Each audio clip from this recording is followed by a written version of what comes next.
Time travel یہ ہر انسان کا خواب ہوتا ہے۔ کیا آپ نے کبھی خواہش کی ہے کہ آپ وقت کی سوئیوں کو پیچھے موڑ سکیں؟ بس ایک لمحے کے لیے، کسی خوبصورت یاد کو دوبارہ جینے کے لیے، کسی پیارے کو آخری الوداع کہنے کے لیے، یا شاید کسی ایک تکلیف دہ غلطی کو سدھارنے کے لیے۔ یہ انسان کا سب سے بڑا اور حتمی خواب ہے، وقت پر قابو پانا۔ لیکن ہماری تمام تر ٹیکنالوجیکل کامیابیوں کے باوجود ہم قیدی ہیں وقت کے اس بے رحم ایک ہی سمت میں بہنے والے دریا کی زنجیروں میں جکڑے ہوئے، نہ آگے نہ پیچھے۔ اسے یوں سمجھیے، تصور کریں کہ آپ ایک راہداری میں کھڑے ہیں اور آپ کے سامنے 3 دروازے ہیں۔ کمرہ نمبر 1 آپ کے بائیں جانب ہے، کمرہ نمبر 2 درمیان میں ہے اور کمرہ نمبر 3 آپ کے دائیں جانب ہے۔ آپ کو مکمل آزادی ہے کہ آپ کمرہ 1 میں جائیں، باہر نکلے، چلتے ہوئے کمرہ نمبر 3 میں جائیں اور پھر الٹے قدموں کمرہ نمبر 2 میں واپس آ جائیں۔ اسپیس کی دنیا میں آپ آزاد ہیں، آپ حاکم ہیں، کہیں بھی جا سکتے ہیں۔ لیکن کیا ہو اگر یہ کمرے وقت ٹائم کی نمائندگی کریں؟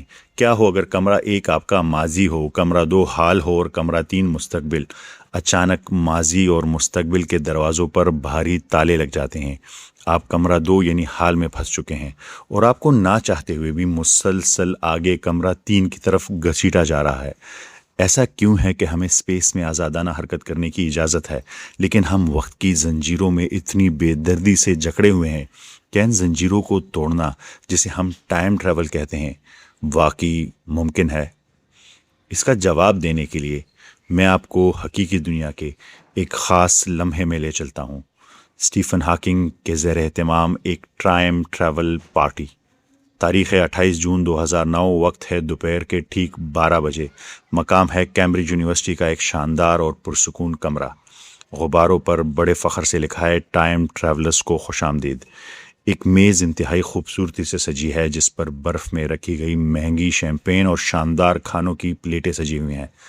کمرے کے بالکل درمیان میں تنہا بیٹھے، گھڑی کی ٹھک ٹھک سنتے، ہمارے دور کے سب سے بڑے فزسسٹ اسٹیفن ہاکنگ ہے۔ وہ دروازے کو دیکھ رہے ہیں، وہ انتظار کر رہے ہیں۔ 12:05، 12:10، 12:15۔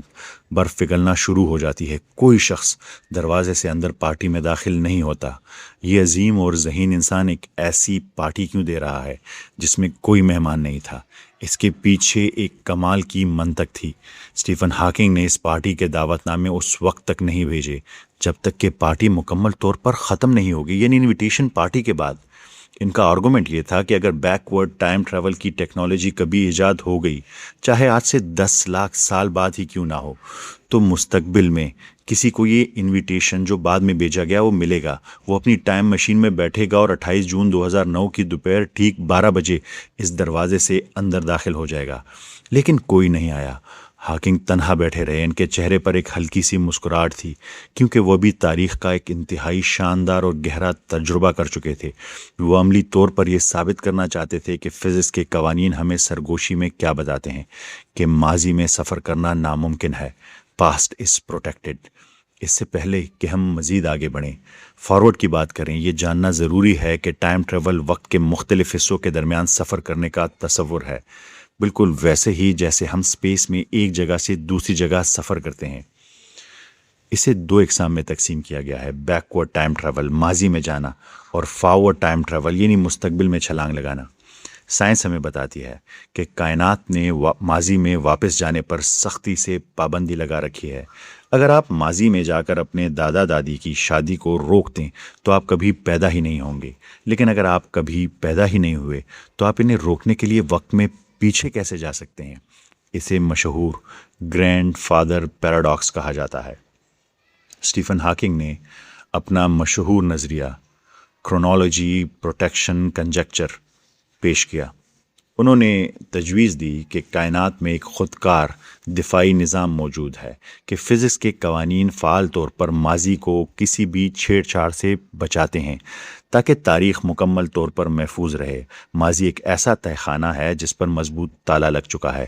یہاں ایک انتہائی حیران کن اور قابل غور بات بھی ہے کہ قرآن کریم کو کے اوراق جب آپ پلٹتے ہیں تو ہمیں بیکورڈ ٹائم ٹریول یعنی ماضی میں لوٹنے کا کوئی ایک بھی واقعہ یا اشارہ نہیں ملتا.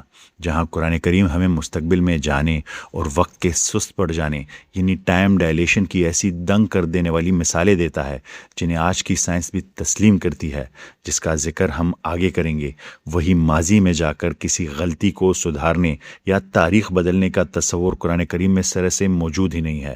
قرآن مجید کا پیغام بالکل واضح ہے. جو وقت گزر گیا وہ اعمال کے رجسٹر میں ہمیشہ کے لیے محفوظ ہو چکا ہے. کائنات کا نظام آگے کی طرف روا دوا ہے، ماضی کے دروازے بند ہیں، اور انسان کی اصل آزمائش اس کا حال ہے جو اسے مستقبل کی طرف لے جا رہی ہے. لیکن مستقبل کا کیا ہوگا؟ کیا ہم آگے کی طرف سفر کر سکتے ہیں؟ سائنس اس کا ایک شاندار اور عقل دنگ کر دینے والا جواب دیتی ہے. ہاں، you can travel to the future. Forward time travel ہو سکتا ہے. آئیے سمجھتے ہیں کہ کیسے. البرٹ آئنسٹائن کی تھیوری آف ریلیٹیوٹی کا نام آپ لوگوں نے ضرور سنا ہوگا. اس نے وقت کے بارے میں ہماری سمجھ بوجھ کو مکمل طور پر بدل کر رکھ دیا ہے. آئنسٹائن سے پہلے ہم سوچتے تھے کہ وقت ایک کائناتی گھڑی کی طرح ہے جو ہر ایک کے لیے بالکل ایک ہی رفتار سے ٹک ٹک کرتی ہے.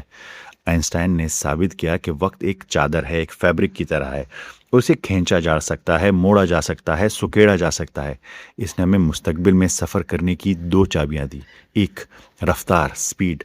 آپ خلا اسپیس میں جتنی تیزی سے سفر کریں گے، وقت میں آپ کا سفر اتنا ہی سست ہو جائے گا.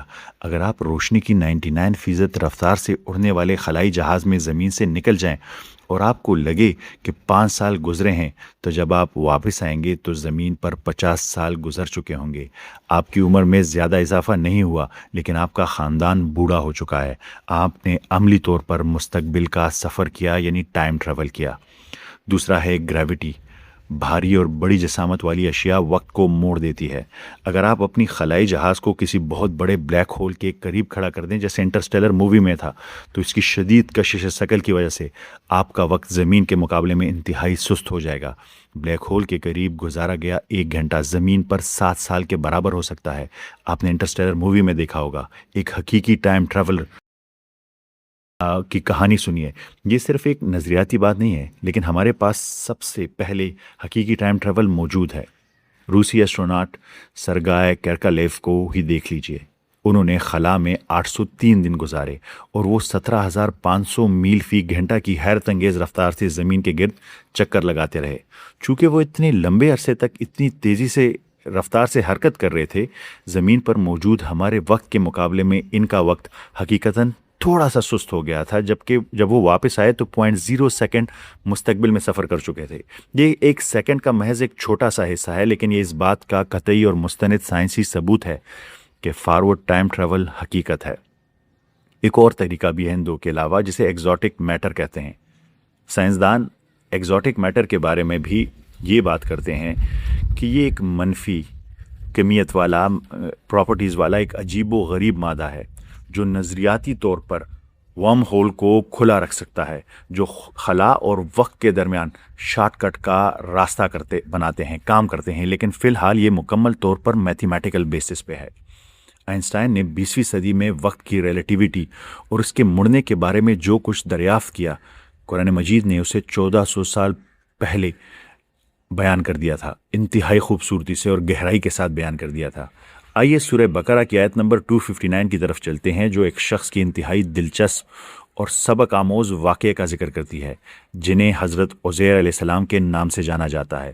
وہ ایک ایسی بستی کے پاس سے گزر رہے تھے جو مکمل طور پر تباہ و برباد ہو چکی تھی. اس تباہی کو دیکھ کر انہوں نے سوچا، اللہ تعالیٰ اس بستی کو اس کی موت کے بعد کیسے زندہ کرے گا؟ وہ اللہ تعالیٰ کی قدرت پر شک نہیں کر رہے تھے، بلکہ وہ دوبارہ زندہ کیے جانے کے میکانزم پر غور کر رہے تھے.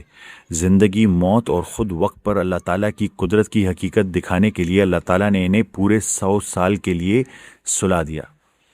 جب انہیں دوبارہ اٹھایا گیا تو اللہ تعالیٰ نے ان سے پوچھا، تم یہاں کتنا عرصہ ٹھہرے رہے؟ حضرت عزیر علیہ السلام، جنہیں یوں محسوس ہو رہا تھا جیسے انہوں نے بس ایک چھوٹی سی نیند لی ہو، جواب دیا، میں ایک دن یا دن کا کچھ حصہ ٹھہرا ہوں.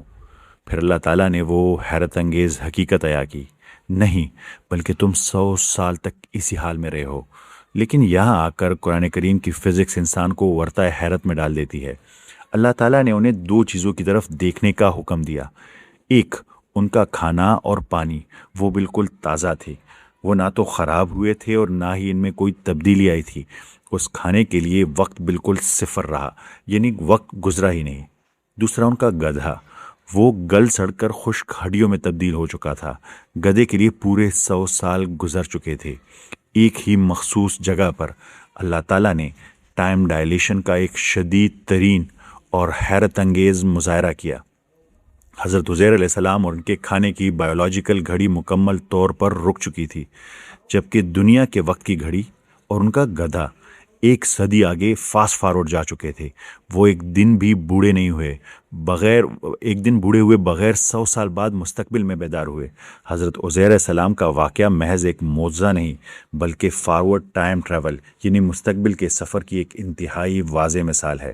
جب اللہ تعالیٰ نے انہیں 100 سال کے لیے موت کی نیند سلایا اور پھر بیدار کیا تو در حقیقت انہیں 100 سال آگے مستقبل میں پہنچا دیا گیا، یعنی فارورڈ ٹائم ٹریول۔ یہ حکم الہی کے ذریعے فارورڈ ٹائم ٹریول کی سب سے بڑی اور حتمی مثال ہے۔ ہم یہی سب سورہ کاف میں اصحاب کاف یعنی غار والوں کے ساتھ بھی دیکھتے ہیں، جو 309 قمری سال تک سوتے رہے، اور جب جاگے تو انہیں ایسا لگا جیسے وہ محض چند گھنٹے آرام کر کے اٹھے ہوں۔ کائنات کا وقت چلتا رہا، لیکن اس غار کے اندر وقت کے خالق نے وقت کو موڑ دیا تھا۔ ذرا اس بات کی گہرائی پر غور کریں۔ آج سے 1400 سال قبل، جب دنیا سائنس کے ابتدائی حروف سے بھی ناواقف تھی اور وقت کو صرف سورج اور چاند کی حرکت سے سمجھا جاتا تھا، اس دور میں ٹائم ڈائلیشن اور وقت کے سکڑنے یا پھیلنے کے اتنے پیچیدہ اور خالص سائنسی حقائق کون بیان کر سکتا تھا؟ ریگستان عرب میں ایک ایسے دور میں یہ کائناتی راز اس بات کی سب سے بڑی، حتمی اور ناقابل تردید دلیل ہے کہ قرآن مجید کسی انسان کا کلام ہو ہی نہیں سکتا۔ یہ سراسر اس رب ذوالجلال کا کلام ہے جس نے وقت یعنی اور سپیس اور اس پوری کائنات کو اپنے ارادے سے تخلیق کیا ہے۔ قرآن کریم میں موجود سائنس اور جدید علوم کی یہ جھلک اس کی حقانیت، اس کی ڈیوینٹی کی ایک روشن اور زندہ مہر ہے، جو آج کی جدید سائنس دنیا کے سامنے بھی پورے جاہ و جلال کے ساتھ کھڑی ہے۔ یہی وجہ ہے کہ اللہ تعالیٰ قرآن پاک میں بار بار انسان کی عقل کو پکارتا ہے، اسے جھنجھوڑتا ہے کہ کیا تم غور نہیں کرتے؟ کیا وہ قرآن پر تدبر نہیں کرتے؟ افلا یتدبرون القرآن؟ قرآن محض بند آنکھوں سے عقیدت کے طور پر چوم کر غلاف میں لپیٹ کر رکھ دینے والی کتاب نہیں ہے۔ یہ کائنات کے پوشیدہ رازوں، انسانی وجود کے اسرار اور زندگی کے حقیقی مقصد کو سمجھنے کا حتمی الٹیمیٹ گائیڈ بک ہے۔ یہ کلام ہم سے سختی سے تقاضا کرتا ہے کہ ہم اس کی آیات پر رکیں، سوال کریں، کھوج لگائیں اور غور و فکر کریں، کیونکہ جب آپ کائنات کے سائنسی قوانین کو سمجھ کر قرآن کا مطالعہ کرتے ہیں تو آپ کا ایمان محض روایتی یا اندھا نہیں رہتا، بلکہ وہ علم، منطق اور یقین کی ایک ایسی مضبوط چٹان بن جاتا ہے جسے دنیا کی کوئی جدید سے جدید ترین فلسفی بھی نہیں ہلا سکتی۔ آئیے اللہ تعالیٰ کی اس عظیم الشان کتاب کو محض ہونٹوں سے ادا کرنے کی بجائے اسے عقل اور شعور کے ساتھ سمجھنے اور اس کے رازوں پر غور و فکر کرنے کی عادت اپنائیں، کیونکہ کائنات کے اصل خزانے اور حتمی ہدایت صرف انہی کے لیے ہے جو اپنی عقل سے کام لیتے ہیں۔ لیکن ہمیشہ یاد رکھیں، ہم صرف غور و فکر کر رہے ہیں، کامل اور حتمی علم صرف اور صرف اللہ کی ذات کے پاس ہے۔ ہم تو محض اس کی تخلیق کی لامحدود کتاب کے چند صفحات پڑھنے کی کوشش کر رہے ہیں۔ اللہ تعالی ہماری کمی بیشی معاف فرمائے۔ آپ سب کا بہت شکریہ۔ ملتے ہیں اگلی قسط میں۔ اللہ حافظ۔